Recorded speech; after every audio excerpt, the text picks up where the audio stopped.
Guys, nongeye kubasuhuza. Umunsi ndashaka tuganira ku modoka y'amashanyarazi yitwa Kia EV6. Ni modoka iva muri Korea y'amashanyarazi. Ni modoka ya 2021. Reka nze mbereke nkatemo murebe ukuntu ise mbere n'inyuma hose.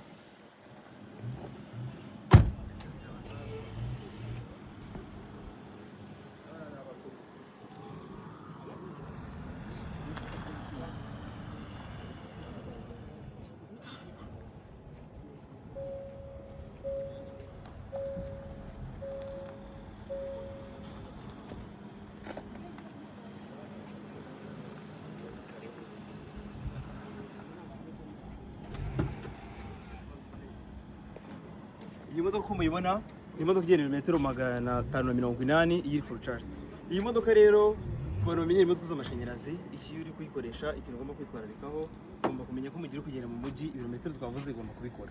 Ariko iyo ugiye mu mihanda izamutse cyane imodoka bikeneye imbaraga nyinshi ibirometero ushobora gake. Ubonye biri kukubaho ntabwo wajya imodoka ifite ikibazo cy'amashanyarazi ahubwo iyo akoresha imbaraga nyinshi ibyo biyibaho.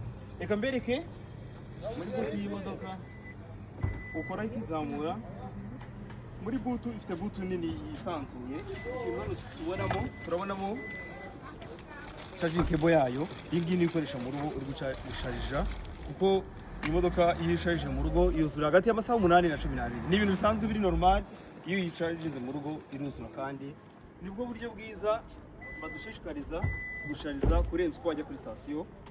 Iyi modoka yasharije biri normal mu rugo nibwo ikora neza ntubigire impungenge kuba washarije mu rugo ni ibintu. Reka mbereke ubusozi imbere. Iyi modoka frame yayo iba hano mu rutoki uyishyiramo none cyangwa ukayikuriramo aka ugapressinga ushaka gufungura charging port yayo you pressing hariya kaga port aho port ucomeka mu mugozi niho uyibonera. Iyi modoka rero murabona imodoka zisanzwe hari ukuntu ukuramo frame iyi ngiyi si ngombwa ngo frame zo kuyikuramo. Imodoka yo frame yayo irimo ugafunga iyo uhinduye shifter urugero ukira muri drive mode already frame itayivanamo ni ibisanzwe izo modoka ziri automatic niko zimera iyo ari full option kuma usiye menshi uko bimeze. Noneho gushaka drive mode ni by'inyine warekura imodoka iragenda washyira muri reverse. Iyi modoka ifite 360 camera ubusozi bwa 360 camera rero ihita ikwereka buri kimwe mo hano.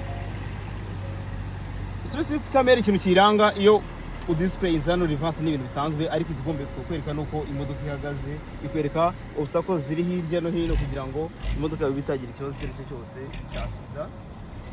Ibi kwereka kuri buri kimwe hano. Ikindi iyi modoka hano Dubai Port turi kuyigurisha miliyoni 30.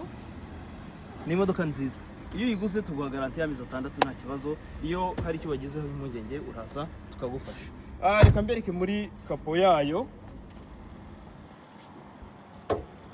Iyi modoka muri kapo yayo murabizi ko ni imodoka y'amashanyarazi nta moteri ifite. Hano rero iyi box ishobora kubika ibintu cyane. Ukeneye kubika ibintu ahubwo wirinda ibintu bishyushye cyane ibintu bishobora gushyuha bikagira impungenge kuko ubushyuhe buba buhari.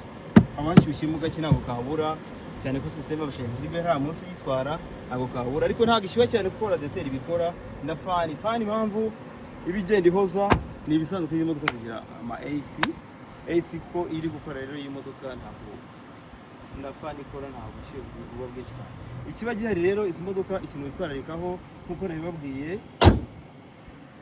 iyi modoka ikigira ereri yose try kuvugisha umuntu wawe ubimenyereye kugira ngo buri kintu cyose mugikemure nta kibazo yakimwe. Iyi ni imodoka zigezweho ziri gukoreshwa n'abantu benshi hano i Kigali. Ubu ni essence na mazutu birahenze reka twimara kuri izo modoka z'amashanyarazi. Murakoze cyane ndazwihina mbere kandi izindi video nyinshi zihari zo ku modoka y'amashanyarazi ndabasaba ko nkunda subscribe, comment na share. Murakoze cyane.